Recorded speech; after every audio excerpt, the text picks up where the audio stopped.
আগামী বৃহস্পতিবার 21 তারিখ পুনর্নির্বাচন রয়েছে ফলতা বিধানসভা কেন্দ্রে। আর আজ সেখানেই মুখ্যমন্ত্রী শুভেন্দু অধিকারীর কর্মসূচি রয়েছে। ফলতায় রোড শো করবেন মুখ্যমন্ত্রী শুভেন্দু অধিকারী। বিজেপি প্রার্থী দেবাংশু পণ্ডার সমর্থনে রোড শো করবেন মুখ্যমন্ত্রী শুভেন্দু অধিকারী। তারই প্রস্তুতি একেবারে শেষ পর্যায়ে দেখতে পাচ্ছেন ফলতার ছবি। আমাদের অনেকের জয় জয় শ্রীরাম, জয় জয় শ্রী। আপনাদের কাছে করজোড়ে অনুরোধ, আপনারা এসেছেন সরাসরি এই মুহূর্তে ফলতায় চলে যাব। সেখান থেকে রয়েছেন আমাদের প্রতিনিধি উজ্জ্বল মুখোপাধ্যায়। উজ্জ্বল, 21 তারিখ বিধানসভা কেন্দ্র এই ফলতা, সেখানে পুনর্নির্বাচন রয়েছে। আজ মুখ্যমন্ত্রী শুভেন্দু অধিকারী রোড শো রয়েছে। সব মিলিয়ে কি ছবি এই মুহূর্তে ফলতায়? দেখো, প্রথমত আমি বলবো যে সন্দীপকে একবার এই ছবিটা দেখাতে। এই ছবিটা কিন্তু একটা সামান্য ছবি, যেখানে এখানে শুভেন্দু অধিকারীকে জাস্ট সংবর্ধনা দেওয়া হবে এবং ইতিমধ্যেই কিন্তু গ্রামের মানুষজন তারা ভিড় করেছেন এবং আমরা রাস্তায় আস্তে আস্তে দেখছিলাম গোটা রাস্তা জুড়ে হাজারে হাজারে মানুষ তারা রাস্তায় দাঁড়িয়ে রয়েছেন। শুধুমাত্র শুভেন্দু অধিকারীকে তারা হাত নাড়বেন, ফুল দেবেন এবং সংবর্ধনা জানাবেন। ফলে ফলতায় যেমন 21 তারিখে নির্বাচন, এই নির্বাচনের সেই অর্থে এখানে কে জিতলো, কোন দল জিতলো, কোন দল হারলো, তার উপরে সরকারের কোনো পরিবর্তন হবে না। কারণ আমরা জানি যে বিজেপি সরকারের যে বিপুল পরিমাণে সমর্থন নিয়ে তারা এসেছেন, তাতে ফলতা আসন এই সরকারের কোনো পরিবর্তন করতে পারবে না। কিন্তু এই কারণে ফলতা গুরুত্বপূর্ণ এবং আমরা দেখলাম যে মুখ্যমন্ত্রী শুভেন্দু অধিকারী দুবার ফলতায় এলেন একটাই কারণে, সেটা হচ্ছে এটা তার কাছে এখন প্রেস্টিজ ফাইট। অর্থাৎ বিজেপি সরকার তৈরি হওয়ার পর প্রথম একটা নির্বাচন, যদিও এটা সেই সময়ের পরে, কিন্তু সরকার এখন বিজেপির। সেই অবস্থায় দাঁড়িয়ে ফলতায় যদি বিজেপি খুব ভালো ফল করে, ফলতা যদি জেতে, তাহলে নিঃসন্দেহে এটা তাদের সাফল্যের মুকুটে আরেকটা পালক যুক্ত হবে। অর্থাৎ বিজেপি সরকারে আসার পর প্রথম যে নির্বাচনটা, সেই নির্বাচন জিতে নিল বিজেপি শুভেন্দু অধিকারীর নেতৃত্বে। এটা নিঃসন্দেহে তাদের সাফল্যের পালকে আরেকটা যুক্ত হওয়া। কিন্তু যদি কোনো কারণে এই আসন তারা হেরে যায় অথবা কোনোভাবে যদি তৃণমূল কংগ্রেস এখানে জয়ী হন, সেক্ষেত্রে কিন্তু নিঃসন্দেহে তৃণমূল কংগ্রেস তারা বাড়তি একটা অক্সিজেন পাবে। ফলতা এমন একটা জায়গা যেখানে বিগত বেশ কয়েক বছর ধরে নির্বাচনের নামে প্রহসন হতো, এমনটাই স্থানীয় মানুষদের বক্তব্য। এখানে বহু মানুষ দাঁড়িয়ে রয়েছেন যাদের কাছে জানতে চাইলে তারা বলবেন যে নির্বাচনের সময় তারা ভোট দিতে পারতেন না। দিনের পর দিন এই নির্বাচনে তাদের ভোটাধিকার কেড়ে নেওয়া হয়েছিল। আমরা দেখেছি যে নির্বাচনের সময় এখানে পুলিশের সঙ্গে কার্যত যিনি এখানকার দায়িত্বে রয়েছেন এবং তৃণমূলের প্রার্থী, তার সাথে সরাসরি টক্কর। ফলে সব মিলে এখানকার মানুষ তারা কিন্তু ভোট দেওয়ার জন্য উদ্গ্রীব, এমনটাই মনে করা হচ্ছে। এবং শেষ পর্যন্ত এই আসনে বিজেপি কত ভোটে জিতবেন, এটা নিঃসন্দেহে তাদের কাছে একটা বড় চ্যালেঞ্জ। তৃণমূল কংগ্রেস তাদের কাছে এই আসনটা যদি কোনোভাবে তারা জিতে যেতে পারেন, তাহলে এই ভরাডুবির মধ্যেও এটা একটা অক্সিজেন হিসাবে তাদের কাছে কাজ করতে পারে। সেই কারণে শুভেন্দু অধিকারী তিনি নিজে দুবার এলেন। উল্টো দিকে তৃণমূল কংগ্রেসের যদি প্রচার বলেন, তাহলে ভোটে পরাজিত হওয়ার পর থেকে এখানে সেই অর্থে কোনো প্রচার কিন্তু তৃণমূলের নেই। ফলে সব মিলে টানটান উত্তেজনা। বিজেপি চাইছে এমন একটা মার্জিনে জিততে যেখানে আগে কখনো এই ইতিহাস তৈরি হয়নি ফলতায়। আর তৃণমূল তারাও হয়তো তলে তলে চেষ্টা চালাচ্ছেন, কিন্তু শেষ পর্যন্ত রেজাল্ট কি হবে 21 তারিখের ভোট এবং তারপরে ফল ঘোষণা, তারপরে জানা যাবে। যে সমস্ত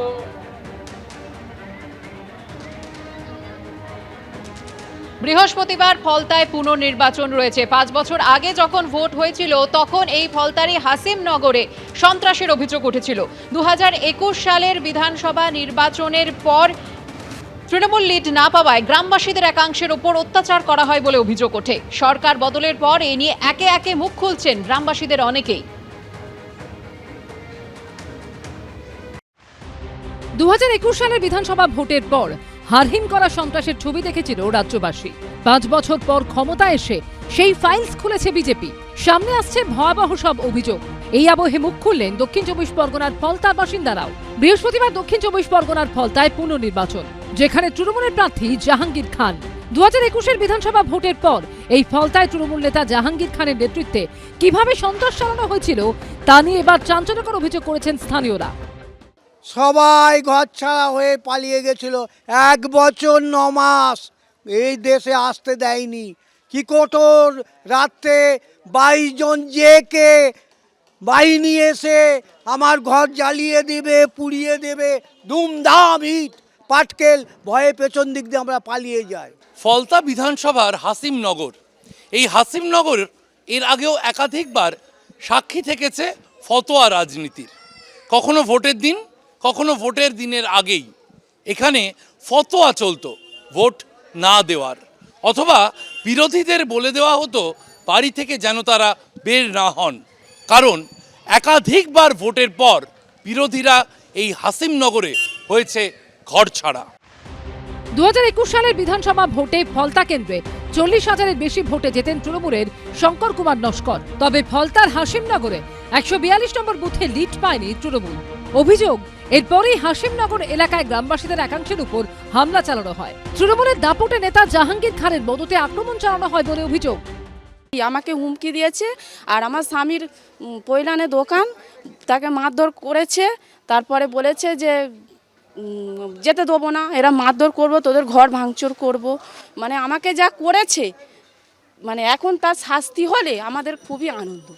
তৃণমূলকে ভোট দেওয়ার পরে হ্যাঁ, তার ভোট দেওয়ার পরেও অত্যাচার করেছে। আমরা অনেক অনেক ভয়ে ভয়ে ছিলাম। 5 বছর পর রাজ্য রাজনীতির পালাবদল ঘটেছে। পুনর্নির্বাচনের দোরগোড়ায় দাঁড়িয়ে ফলতা। এর মধ্যে শনিবার ফলতার তৃণমূল নেতা জাহাঙ্গীর খানের আত্মীয় তৃণমূল নেতা সাইদুল খানকে গ্রেফতার করে পুলিশ। এই আবহে তাকে গ্রেফতার করা হতে পারে এই আশঙ্কা প্রকাশ করে কলকাতা হাইকোর্টের দ্বারস্থ হন জাহাঙ্গীর খান। সোমবার হাইকোর্ট বলেছে 26শে মে পর্যন্ত জাহাঙ্গীর খানের বিরুদ্ধে কোনো কড়া পদক্ষেপ করতে পারবে না পুলিশ। তবে তদন্তে সব রকম সহযোগিতা করতে হবে জাহাঙ্গীর খানকে। সাময়িক রক্ষা কবচ দেওয়া হলেও তদন্তের উপর কোনো স্থগিতাদেশ দেয়নি কলকাতা হাইকোর্ট। 24শে মে ফলতা বিধানসভা কেন্দ্রের ফল প্রকাশিত হবে। শিবাশিস মৌলিক ও সৌভিক মজুমদারের রিপোর্ট, এবিপি আনন্দ। এদিকে গতকাল সল্টলেকের বিজেপি দফতরে বসে প্রথম জনতার দরবার করলেন মুখ্যমন্ত্রী। শুভেন্দু অধিকারীর সামনে নিজেদের মনের কথা বললেন সাধারণ মানুষ। কেউ জানালেন বেতন বৈষম্যের অভিযোগ, কারোর মুখে শোনা গেল স্থায়ী নিয়োগের আবেদন। এখন থেকে প্রতি সোমবার হবে মুখ্যমন্ত্রীর জনতার দরবার। কথা দিয়েছিলেন মানুষের কথা শুনবেন। মুখ্যমন্ত্রী হওয়ার 10 দিনের মাথায় সেই কথা রাখলেন শুভেন্দু অধিকারী। সোমবার সকালে সল্টলেকের বিজেপি দফতর থেকে তিনি শুরু করলেন জনতার দরবার। একটা নতুন সিস্টেম, জনতার দরবার শুরু হলো দলীয় কার্যালয় থেকে, সূচনাটা আপনাদের আমরা দেখিয়ে দিচ্ছি। ইতিমধ্যেই সেই অফিসে কিন্তু একাধিক মানুষের ভিড়, প্রচুর মানুষ তাদের অভাব অভিযোগ নিয়ে এসেছেন, যেগুলো তারা ব্যক্ত করতে পারছিলেন না।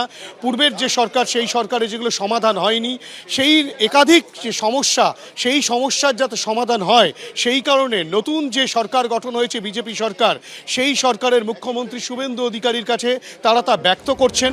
স্কুল শিক্ষক থেকে নার্স, সমাজের নানা স্তরের মানুষজন এসে অভাব অভিযোগ জানালেন মুখ্যমন্ত্রীকে।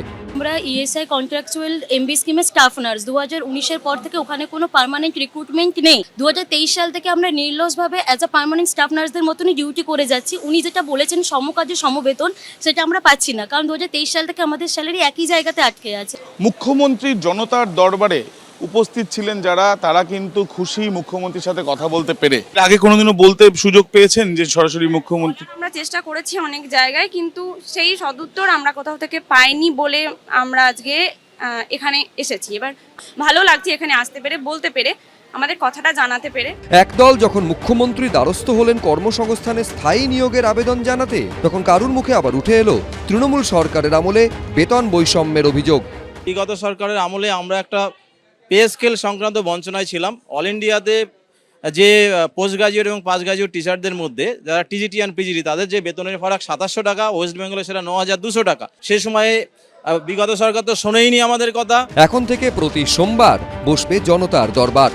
খুব ভালো রেসপন্স। সবাই নিজেদের আলাদা আলাদা নিজেদের বক্তব্য ছিল, সমস্যা ছিল। মুখ্যমন্ত্রী বলেছেন প্রত্যেক সোমবার উনি এখানে জনতার দরবার করবেন। লকেট চট্টোপাধ্যায় ছাড়াও শুভেন্দু অধিকারীর প্রথম জনতার দরবারে উপস্থিত ছিলেন শশী অগ্নিহোত্রী সহ রাজ্য বিজেপি নেতৃত্বের একাংশ। হিন্দোল দে, আবির দত্ত, এবিপি আনন্দ, কলকাতা। এবিপি আনন্দ, এগিয়ে থাকে, এগিয়ে রাখে।